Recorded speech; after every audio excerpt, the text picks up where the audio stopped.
Guten Morgen aus dem Schambachtal. Da habe ich geschlafen, so gut wie schon lange nicht mehr. Gibt aber auch kein Netz dort, also E-Mail oder was mit O2, keine Chance.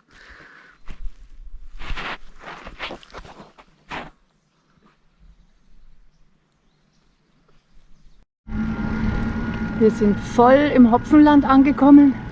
Ist auch ganz ein eigener Duft, der von den Feldern ausgeht.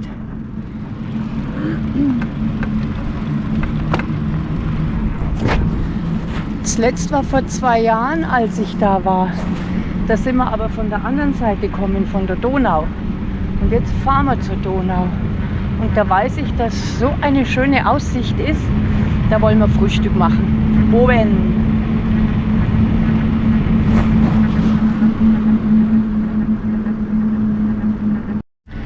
Von da oben kann man nämlich ganz weit schauen. Und die ganze große Stück Donau und in die Ebene. Und vielleicht auch zurück nach Westen, wie weit die Regenwolken noch entfernt sind, die für heute angekündigt sind.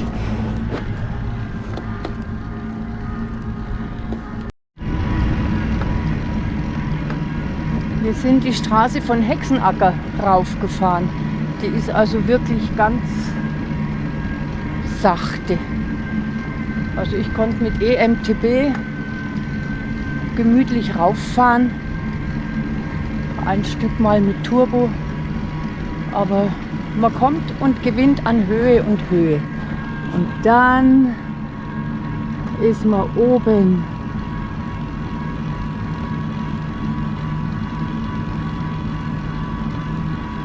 Ist aber noch nicht die Stelle, wo man so schön ins Donautal runterschauen kann.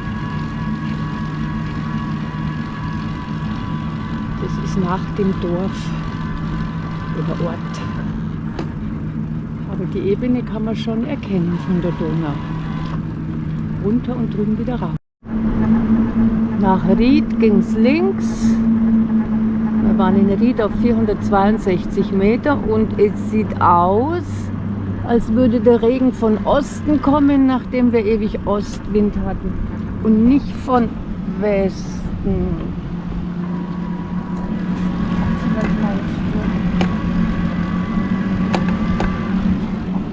Aber es war erst so ab 11 Uhr. Das machen wir jetzt, wenn wir schöne Pause machen, unser Frühstück. Dann gucke ich das. Das ist so schön, also mal so richtig, ich habe ja 3 Wochen Urlaub und da mal so richtig relaxed fahren. Ja, nicht eine Runde, die ich dann schaffen muss, sondern ich kann, mein Gott, ich kann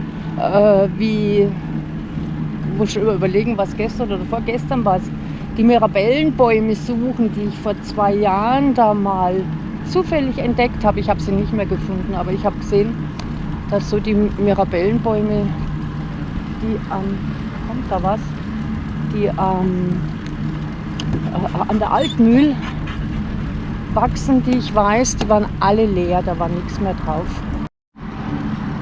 Wir sind den 16. Tag heute unterwegs. Es ist Montag, ich glaube der 15. August und heute ist ein Feiertag. Ich wusste das nicht. Hat sich so toll ergeben mit Marita, dass sie das Frühstück mitgebracht hat, dass mir mein Brot jetzt noch reicht, ohne nachkaufen zu müssen. Hätte ich auch von der Marita, hätte sie mir noch mitgegeben. Marita, danke. Aber es reicht mir jetzt gut.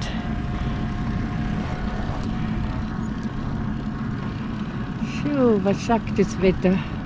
Schaut auf der GoPro, glaube ich, schlimmer aus als in Wirklichkeit. Hier gefällt es mir, bevor es wieder runter geht.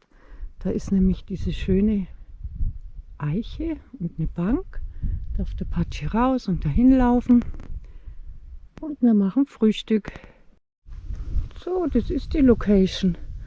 Der Wind hat gedreht, der kommt wieder von Westen.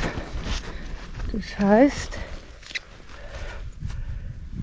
von da, dass ich den Boni so hinstelle, dass er uns einen Windschutz gibt. Ja,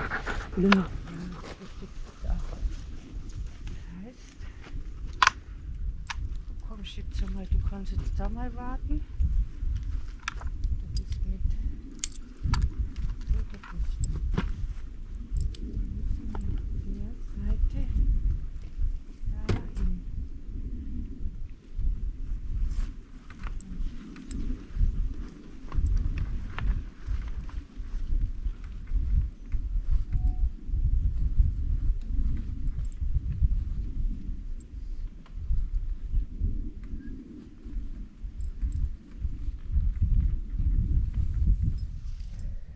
So, stehen wir jetzt da, weil die Bank, die brauchen wir ja gar nicht.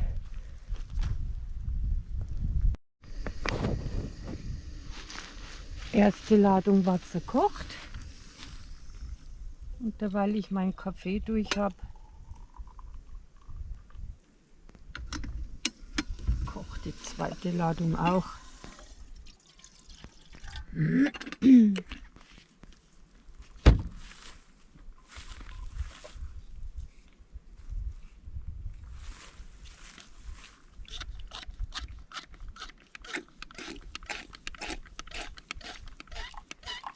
Oh, Spinne.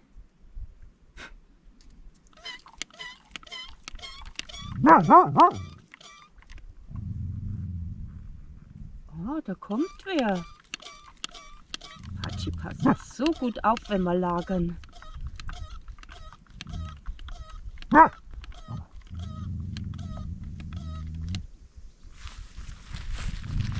Guck, sieht man es eh. Da hinten, rechts neben Patschi, wo der Wald so eine Mulde macht, da ist er.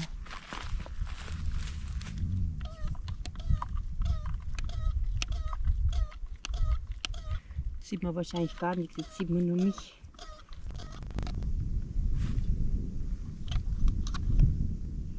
Das machen wir wieder weg.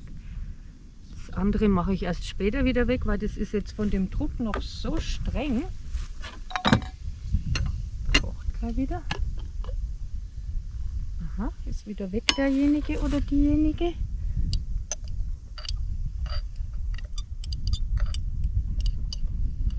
So, jetzt wird das Glas leer.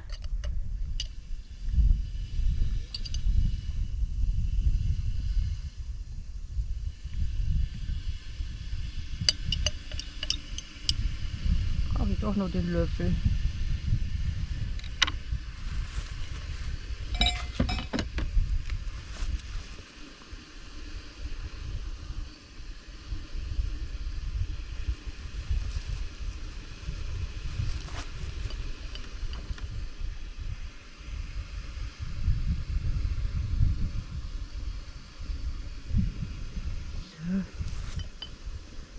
Und dann tun wir das nächste in den Thermobecher. Und bis das Feuer dann ausgeht, noch was warm machen. Zum Abspülen. Brennt nicht mehr lang. Zweiter Kaffee. Also der Thermobecher, der ist echt, der ist genial.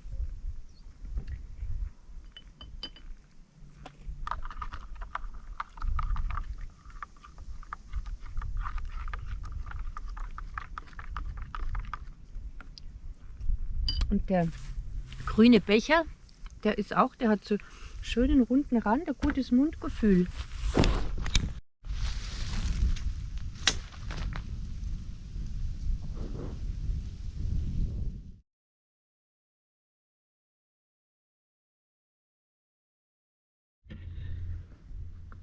Mit dieser schönen Aussicht frühstücken.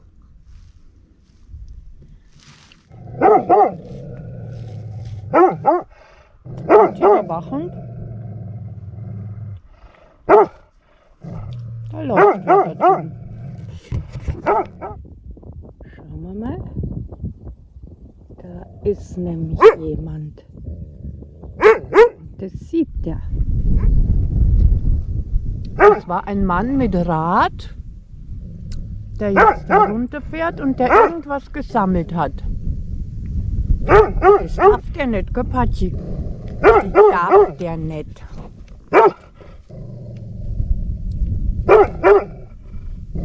Ja, so kennt er Patschi gar nicht, gell?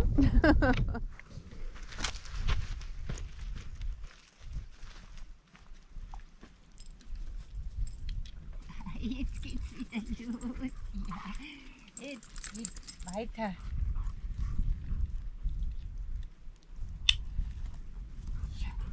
Zu. Türe zu. Türe zu. Er hat nichts essen wollen. So, jetzt lass mich das noch hochmachen.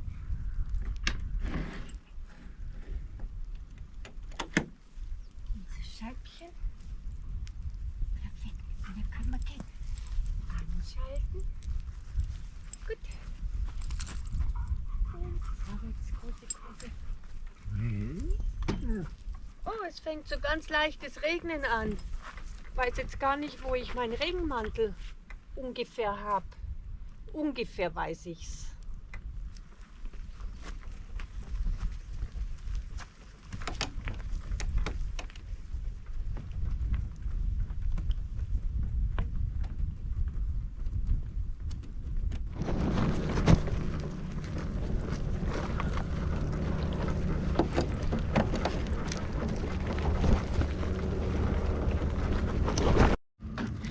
Wir trappeln jetzt noch ein wenig die Straße entlang. Es hat ja keinen Regen möglich. Also das waren jetzt 5, 6 Tröpfchen. Jetzt ist es wieder vorbei. Angenehmes Wetter. Jetzt geht es da runter. Es ist 9:15. 3,8 Kilometer haben wir noch nach Eining und die Fähre soll ab 11 gehen. Das ist ja eigentlich perfekt getimt. Wenn wir da ein bisschen warten müssen, macht auch nichts. Ja, jetzt fahren wir mal gemütlich. Vielleicht kommen wir dann doch heute Abend irgendwann nach Hause. Ich denke mal, wir trudeln heute zu Hause ein. Kann ich mal schnell gucken auf dem Navi, wie weit es denn nach Hause ist. Könnten noch 75 Kilometer sein, aber wenn wir uns Zeit lassen. Och.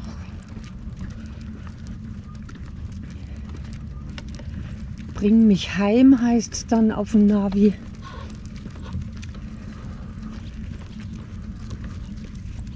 Und jetzt denkt's und braucht ein wenig, bis es berechnet. Jetzt geht es gerade einen Berg runter. Also was sagt's? 70,4 Kilometer. Ja, wäre durchaus machbar.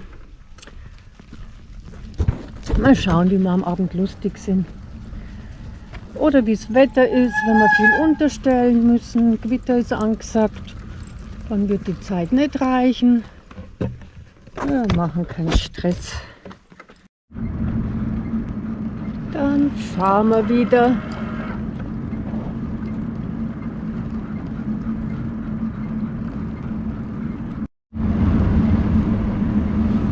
Sanft geht's runter zur Donau. Da kommt wieder ein Hopfenfeld.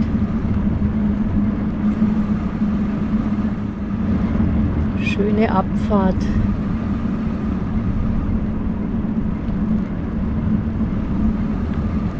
Nur ab und zu ein bisschen bremsen.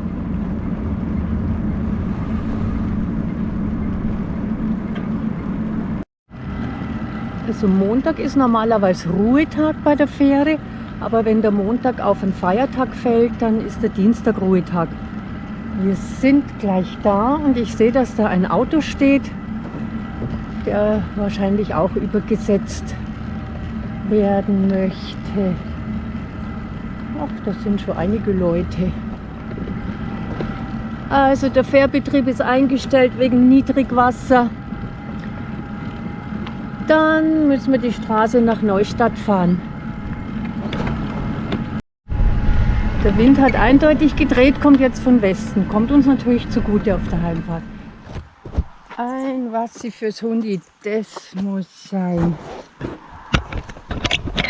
Apache. Das muss sein. Aber und wie? Und wie das sein?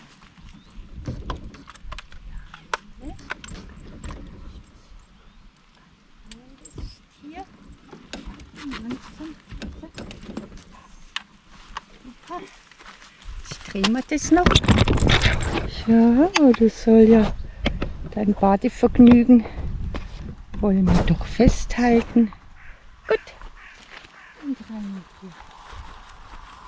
Hoffentlich. Weg runter, ha? Oh, ist das ein schönes Wasser. Oh, so schön. Toll, toll.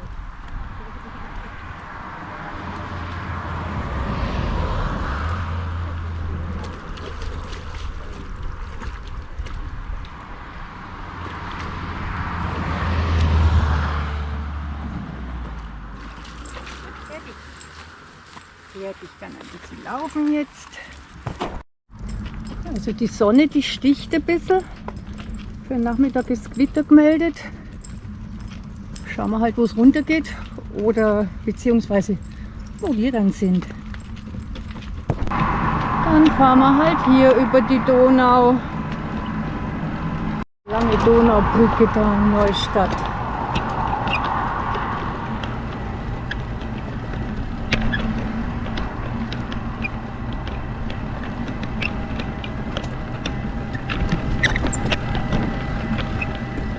Große Donau. Da geht es über den zweiten Arm. Letztes Jahr kam er von der anderen Seite.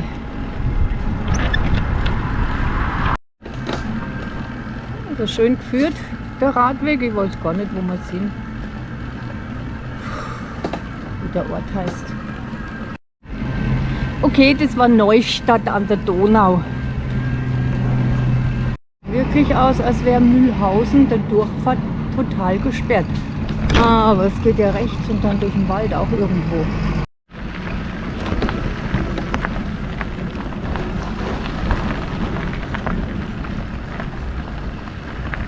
Hier richtig zwischen die Hopfenfelder durch. Also da Mühlhausen ging kein Weg durch. Auch an der zweiten und dritten Stelle nicht. Jetzt bin ich so einen kleinen Schlinger gefahren. Und jetzt kommen wir dann an die 299, die ja eigentlich direkt bei uns vor die Haustür führt. Aber wir haben noch 56 Kilometer. Ich weiß nicht, ob ich das heute noch mache. So schön draußen. Jetzt habe ich geguckt, da ist bei Siegenburg ist viel Wasser. Das ist sicher ein schöner Ort, wo wir Mittag machen können. Ich habe ja noch die 2 Knödel, die übrig waren von gestern. Und die Zucchini. Und vielleicht gibt es irgendwo eine grüne Wiese mit etwas appetitlichem Wildgemüse. Mal schauen.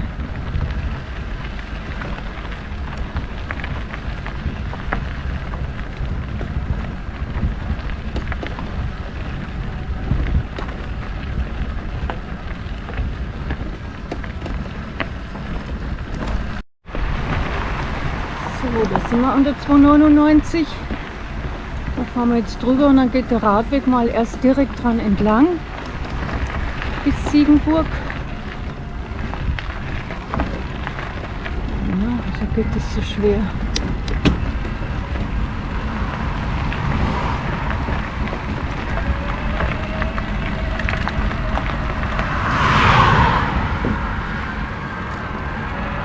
Oh, na Glück.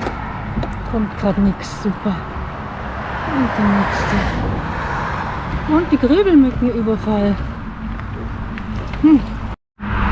Auch wieder schön geführt, der Weg neben der B299. Nicht direkt dran, geht jetzt bis Siegenburg.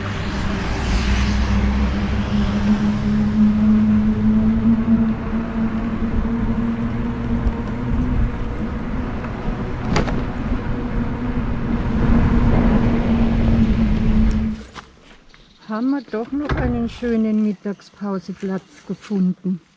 Mit Wasser für ein Patschi. Ja, komm, Bub.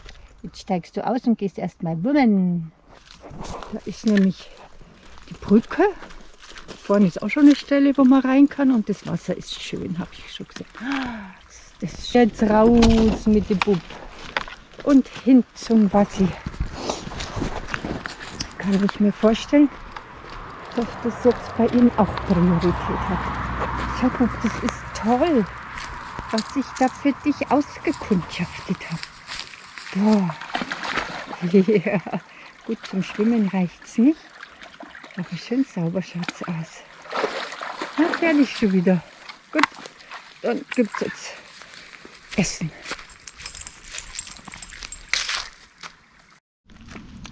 Also mit Wildgemüse würde ich jetzt nur, wenn ich muss, oben die Brennnesseln, okay, da kann ich ein bisschen was dazu tun. Aber da die Knoblauchsrauke vom Frühjahr, aber so ganz, naja, vielleicht auch ein Blatt dazu. Aber es ist jetzt nicht mehr so richtig frisch, was ist jetzt da an appetitlicher Stelle eher nicht.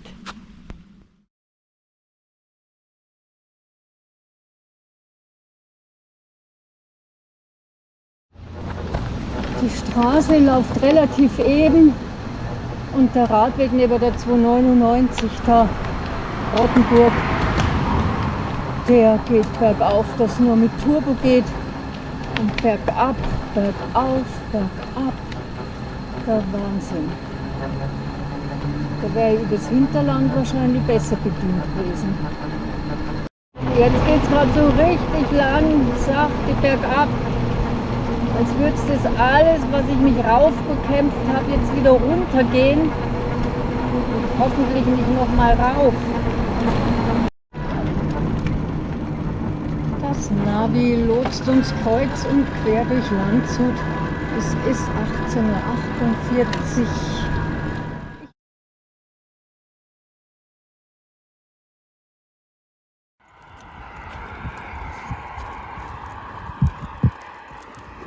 Wie der Typ aufdreht plötzlich, weil wir nur noch 3 Kilometer nach Hause haben.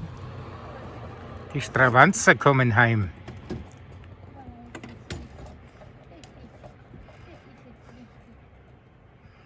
Die Stravanzer. Das piepst ja die ganze Zeit schon so rum bis hier. Jetzt übergebe. Nimmst du den? Pieseln. Obwohl er jetzt bestimmt 2 Kilometer noch gelaufen ist. Aber zu Hause halt, gell? Du, ich sag mal, du alter Schlamper, du. Nass bist auch noch, wo bist du? In der Pfettrach ist er geschwommen, richtig geschwommen. Mit Rücken unter Wasser. Ja, stimmt.